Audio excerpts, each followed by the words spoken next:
I don't remember the first word she said to me. But I remember the way the room changed when she walked in, like someone had turned down the noise, dimmed the lights, and left only her. She wasn't loud. She didn't need to be. Her presence had weight, the kind that pulled at me before I even understood why. A woman in her 40s, too elegant to be careless, too tired to bother pretending. Her confidence wasn't the polished kind you see in movies. It was lived in, like an old leather jacket that had survived storms. There were lines at the corners of her mouth, but when she half smiled, I caught myself holding my breath. I must have looked obvious. Because she tilted her head, not asking anything, not giving anything away, just seeing me. We were sitting across from each other at a table that felt too small for how much space she occupied in my chest. Coffee had gone cold between us, untouched. Her hand rested near mine, just close enough to notice the pale veins beneath her skin, the faint scar on her knuckle. My fingers twitched, wanting to close the gap, but I didn't. "You're quiet," she said at last. Her voice, low, steady, a little rough at the edges, cut through the silence. "Maybe I don't have much to say," I answered, though the truth was, I had too much. Too many words, too many thoughts I couldn't risk spilling. She leaned back, crossing one leg over the other, and the faint scrape of her heel against the floor made me tense. Not from discomfort, more like the sound reminded me she was real, sitting here, close enough to touch. "You look like you're thinking too hard," she said. "Maybe." I smiled, small, uneven. The air between us was charged in a way that made it hard to sit still. Her perfume, subtle, something floral but grounded, seeped into me until I couldn't tell if it was on her skin or already caught inside mine. I tried not to stare. But my eyes kept slipping, her throat, the curve of her wrist, the way her lips parted just slightly when she exhaled. Every detail was an anchor, and I was sinking fast. When her hand brushed mine, it wasn't deliberate. At least, it didn't seem that way. But the faint press of her skin against my knuckles was enough to undo me. I froze, not daring to move. She didn't pull back. Instead, she let the silence stretch, like she wanted to see what I would do with it. "I shouldn't," she murmured, almost too softly for me to catch. The words slipped out like something she hadn't meant to say aloud. I leaned in just a little, my voice low. "Shouldn't what?" Her eyes flicked to mine. Held there. And in that look, I felt the tug of something unspoken, regret, hesitation, desire tangled into one impossible knot. She wet her lip with her tongue, an unconscious gesture that made my pulse jump. "You're addictive," she whispered finally. The words hit harder than they should have. My throat tightened, but I forced myself to keep steady. "Then don't try quitting me," I said, surprising even myself with how firm, how certain it came out. The moment cracked open between us, wider, sharper. Her breath caught, and I thought, for a second, she might lean closer. But then, the door behind us swung open. We both turned, too quickly, as footsteps entered the room. The spell broke. But not completely. Because her hand was still against mine. And neither of us moved it. The footsteps faded, but the interruption left its mark. She slid her hand back slowly, as if nothing had happened, though her fingers lingered just a heartbeat longer than they needed to. I pretended not to notice. Or maybe I failed at pretending. My hand still tingled where hers had been. She straightened, brushed an invisible crease from her skirt. "You shouldn't say things like that," she said, her tone calm but her eyes unsettled. "Like what?" "That you're not someone to quit." She avoided my gaze when she said it, choosing instead to adjust her earring, a small gold hoop that caught the light. "You don't believe me?" I asked quietly. Her mouth twitched, not quite a smile. "I believe you're young enough to think you mean it." The words landed heavier than she intended. I could tell by the way she winced, as if she regretted them the second they left her lips. I leaned back, studying her. She was trying to build a wall between us, brick by careful brick. But her voice, her eyes, they betrayed her. There were things about her I didn't know, yet felt in the silences. A marriage that had ended badly, maybe, Years of being the strong one, the one who didn't crumble. Loneliness tucked neatly under confidence. And me, I was supposed to be the opposite, reckless, too green to understand consequences. But she didn't see how I carried my own quiet weight. Nights of lying awake, wondering if I'd ever be enough for someone. Wondering if I'd always be the one reaching instead of being reached for. She leaned forward then, elbows on the table, her perfume spilling toward me again. The nearness felt deliberate this time. Her eyes softened, scanning my face as though searching for proof I wasn't just infatuated. "You don't know what you're asking for," she murmured. Her voice brushed against me almost the way her breath did, close enough to stir something deep in my chest. "Maybe not," I admitted. "But I know what I want." That earned me a silence. Heavy, charged. Her hand rose, almost absently, and touched my shoulder. Just fingertips, feather light. The gesture lasted too long to be casual, but not long enough to be safe. I tried not to react, but every nerve in me leaned toward her. She pulled back abruptly, exhaling a laugh that wasn't quite laughter. "This is dangerous," she said, shaking her head. I tilted mine. "For you or for me?" Her eyes lifted, locking onto mine. For the first time, she didn't look away. "Both." The word hung there, fragile and final, yet not final at all. I didn't reach for her hand this time. I didn't need to. The bond had already shifted, invisible but undeniable, woven into the pauses, the touches we didn't name, the confessions hidden inside half-smiles. When we finally stood, either of us moved toward the door right away. We lingered in that charged space, too close, too aware. And when she brushed past me, her shoulder grazing mine, I felt it again, not an ending. A beginning, sharpened by restraint. The cafe had emptied out, leaving only the hum of the refrigerator in the back and the faint clink of dishes being stacked somewhere behind the counter. We should have left by now. Instead, we lingered, she with her half-drunk cup of coffee, me pretending to scroll through my phone while stealing glances. She caught me looking once, and I froze. But instead of calling me out, she just tilted her head, her lips curving in the faintest acknowledgement, like she was used to being seen yet never quite believed it. I wanted to say something, anything. But then her phone lit up on the table between us. A message. A name I didn't recognize. She flipped the phone face down quickly, almost too quickly. I raised an eyebrow. "Someone important?" Her breath hitched. "Not really." The answer was sharp, practiced. But her fingers tapped against the phone, restless. Before I could push, the cafe door swung open. A friend of hers, someone older, familiar in a way I couldn't place, walked in, scanning the room. My stomach dropped. She reacted instantly, shifting her chair just enough to widen the distance between us, sliding her hand away from where it had been resting dangerously near mine. Her voice changed too, lighter, casual. "Long day," she said to me, too loudly, too bright. "I should head out soon." The friend waved, started toward us. I forced a smile, my chest tightening at the sudden space between us. My fingers itched with the absence of hers. After a quick, polite exchange, her friend left with a to-go order, never questioning. But the damage was done. The air between us was full of what we hadn't said. When the door shut again, she exhaled shakily. Her hands pressed flat against the table, as if steadying herself. "This is exactly why," she trailed off. "Why what?" I pressed. She looked at me then, really looked. Her eyes glossy, guarded. "Why this can't, should never." Her words faltered, tangled in the silence that followed.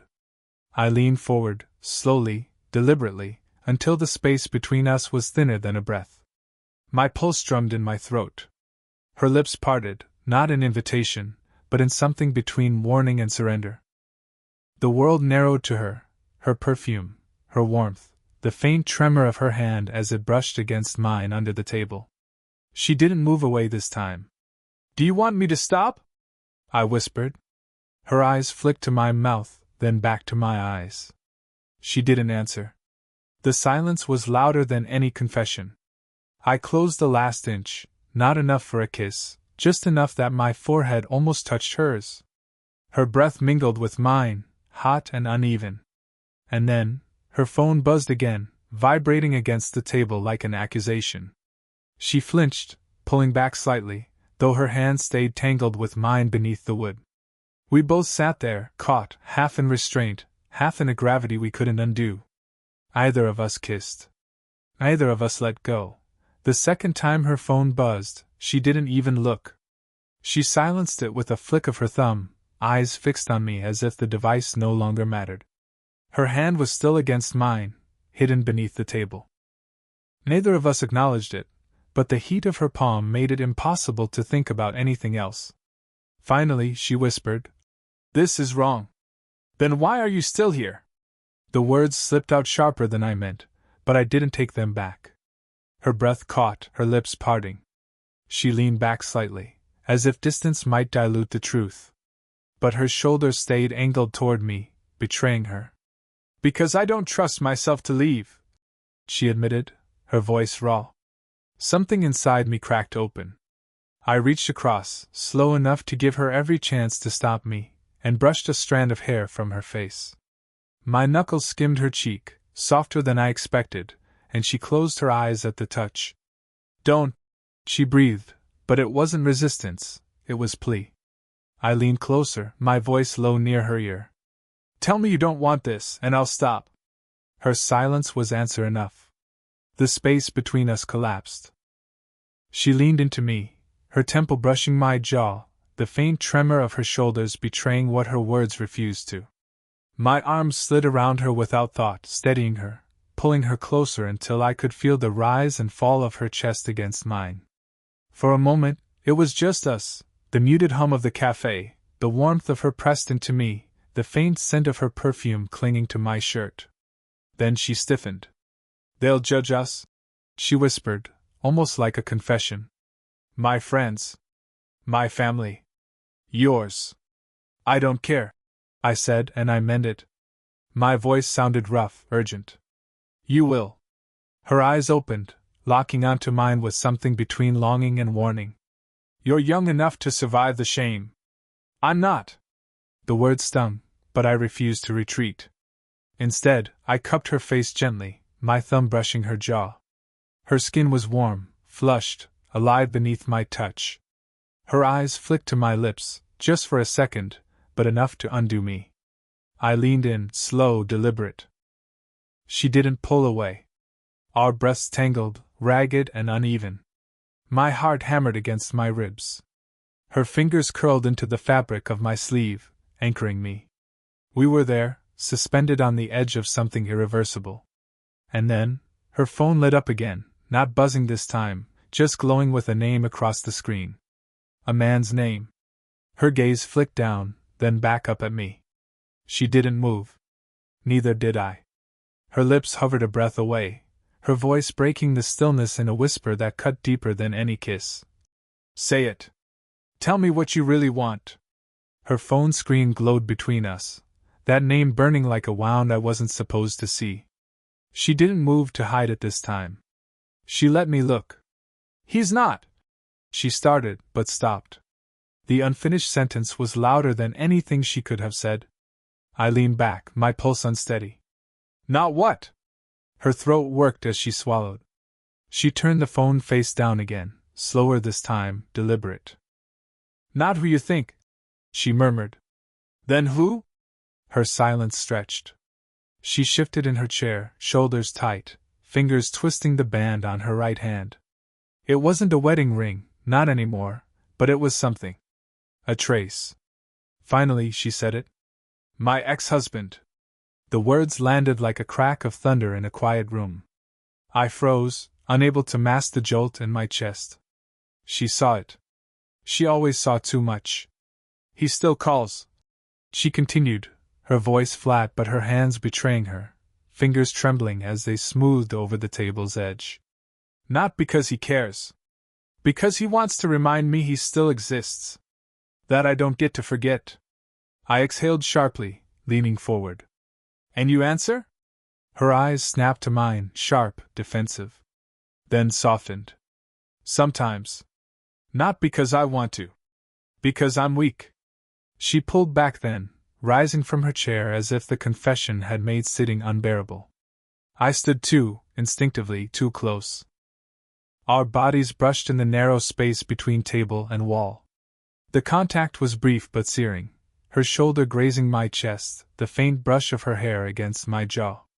She froze, every muscle taut, as if even that accidental closeness was too much. I shouldn't be here, she whispered. Her voice shook in a way I hadn't heard before, stripped of the confidence she wore like armor. I caught her wrist before she could retreat. Not hard, just enough to stop her. Her pulse fluttered beneath my fingers, frantic. You're not weak, I said quietly. You're surviving. Her eyes shimmered, glassy but unbroken. For a long moment she didn't speak. Then she stepped closer, the decision reckless and certain at once, until I could feel her breath ghosting over my neck. You have no idea what you're risking, she murmured, though her body betrayed her words, her hand lifted, hovering near my chest, as if pulled by something she couldn't fight. I leaned down, my forehead almost against hers, the air between us fevered and thin. Then tell me to stop. Her lips trembled, parted, but the words never came. Instead, she pressed her palm flat against my chest, right over my heartbeat. It was the closest we'd ever been, more intimate than a kiss, more dangerous too. And then, with a shuddering breath, she whispered the only truth that mattered. I can't. Her palm was still pressed against my chest, trembling faintly with the rhythm of my heartbeat. The space between us was gone, replaced by something heavier, hotter, an inevitability we'd been circling for too long. She looked up at me, eyes glossy, torn between surrender and flight. We can't. She started, but her voice faltered, thinned into silence. I lowered my head just enough that my lips hovered near her ear. Then tell me to walk away. Her breath shuddered out, warm against my neck. She didn't speak. The world seemed to hold itself still, the dim light above us, the muted clink of dishes from the back room, the faint hum of the fridge. Everything faded until only her remained, close enough to undo me with a single word. You don't understand, she whispered. If I fall into this, there's no way back. Then don't fall, I murmured. Choose it. Her body swayed closer, unintentional, magnetic. The brush of her hip against mine sent a shock through me. She caught herself, half a step too late, but her hand stayed against my chest, now gripping the fabric of my shirt. The air was thick with restraint stretched to its breaking point. People will talk, she said, voice small now, almost a confession. About my age. About yours. About how desperate it must look. I lifted a hand and cupped her face gently, my thumb grazing the soft line of her jaw. She leaned into the touch without meaning to, her eyes fluttering closed for a beat. Let them talk, I said. They don't see what I see. Her eyes snapped open again, sharp, searching, like she was testing me for cracks. But whatever she found there unraveled her composure. She stepped into me fully, her forehead resting against mine, her breath uneven. This is reckless, she whispered, though her fingers curled tighter into my shirt. Yeah, I said, my own voice low, steady. So is wanting something this much. For a moment, we just breathed each other in, foreheads touching, lips almost brushing, the kind of closeness that burned more than distance ever could. Then, finally, the last wall gave way. Her hand slid up, around the back of my neck, pulling me closer. My lips met hers in a kiss that wasn't polished or careful. It was messy, trembling, raw. The kind that carried every no we'd tried to say, every silence we'd endured. When she pulled back, it wasn't far. Her eyes were damp, her lips parted, but there was no more hesitation in her face. You're impossible, she whispered, almost smiling. Then don't try quitting me, I answered softly, repeating the words that had started it all. And this time, she didn't pull away. This time, we understood each other completely. The kiss left us both unsteady, like we just stepped off a moving train. We stood there, close, not speaking, our foreheads still leaning into each other, as if either of us trusted the air between us anymore. Her hand slid from my shirt down to my fingers, hesitating there before lacing with mine. That single gesture was more grounding than anything else.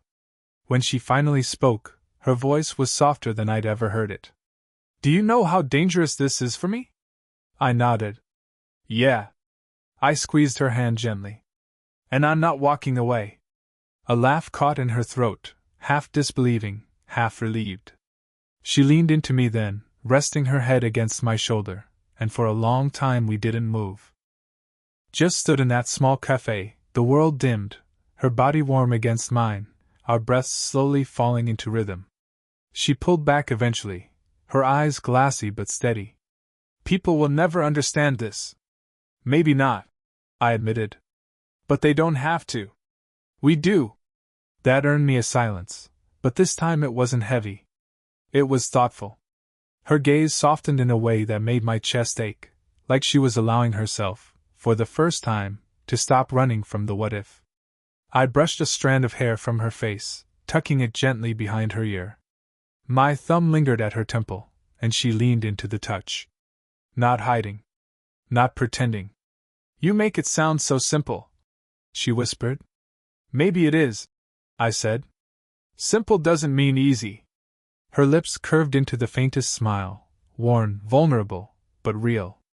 She stepped in closer again, and this time there was no hesitation.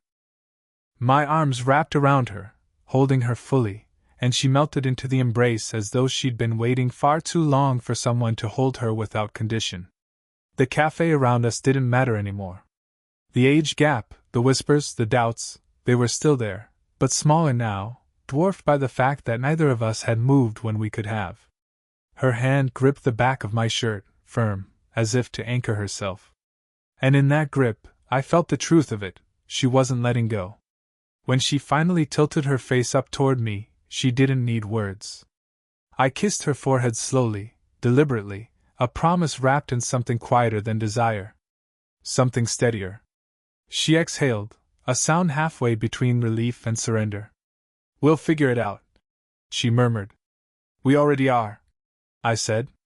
We stood there until the cafe lights dimmed, until the world outside reminded us time hadn't stopped. But it felt like it had, just long enough for us to find each other. And this time, neither of us stepped back.